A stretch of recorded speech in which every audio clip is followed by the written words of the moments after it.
വയനാട് ഉരുൾപൊട്ടൽ ദുരന്ത ബാധിതർക്ക് വീട് നിർമ്മിക്കാനെന്ന പേരിൽ പണപ്പിരിവ് നടത്തിയ യൂത്ത് കോൺഗ്രസ് നേതാക്കൾക്കെതിരെ പോലീസിൽ പരാതി.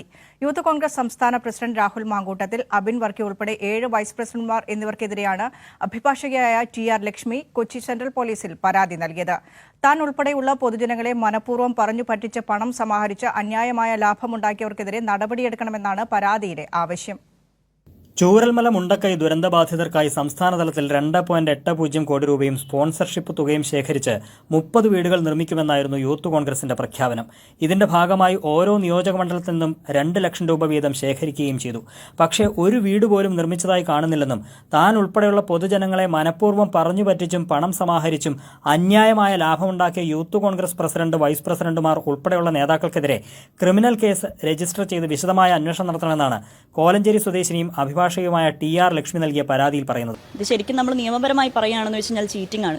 ഇവർ ഒരു കാര്യത്തിന് വേണ്ടിയിട്ട് ഒരു കോസ് മുന്നിൽ കാണിച്ചുകൊണ്ട് അവർ പൈസ മേടിക്കുന്നു.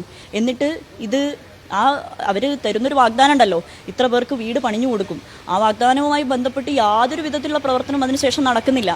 അപ്പോൾ ഈ സമാഹരിച്ച ധനം മുഴുവൻ എവിടെ പോയി എന്നുള്ള ചോദ്യമുണ്ട്. കൃത്യമായി പറ്റിക്കപ്പെടുകയാണ് ചെയ്തത്. കൊടുത്ത മുഴുവൻ ആളുകളും പറ്റിക്കപ്പെടുകയാണ് ചെയ്തത്. അവിടുത്തെ ആളുകൾ പറ്റിക്കപ്പെടുകയാണ് ചെയ്തത്. ഒരു ദുരന്തത്തിനെ ഒരു വാണിജ്യ മാർഗമായിട്ട് സ്വീകരിക്കുക എന്ന് പറയുന്നത് എത്ര അധപ്പതനമാണ്.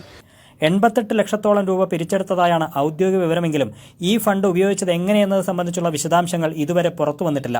പിരിച്ചെടുത്ത തുക ദുരുപയോഗം ചെയ്തതായി സംശയിക്കുന്നുവെന്നും സെൻട്രൽ പോലീസിന് നൽകിയ പരാതിയിലുണ്ട്.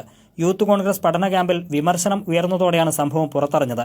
ദുരന്തബാധിതർക്കായി പണം പിരിച്ചിട്ടും ഒരു വീട് പോലും നൽകിയില്ലെന്നും ഭൂരിപക്ഷം കമ്മിറ്റികളും പണം നൽകിയിട്ടും വീടുപണി തുടങ്ങാത്തത് നാണക്കേടായെന്നുമാണ് പ്രതിനിധികൾ പറഞ്ഞത്. കൈരളി ന്യൂസ്, കൊച്ചി.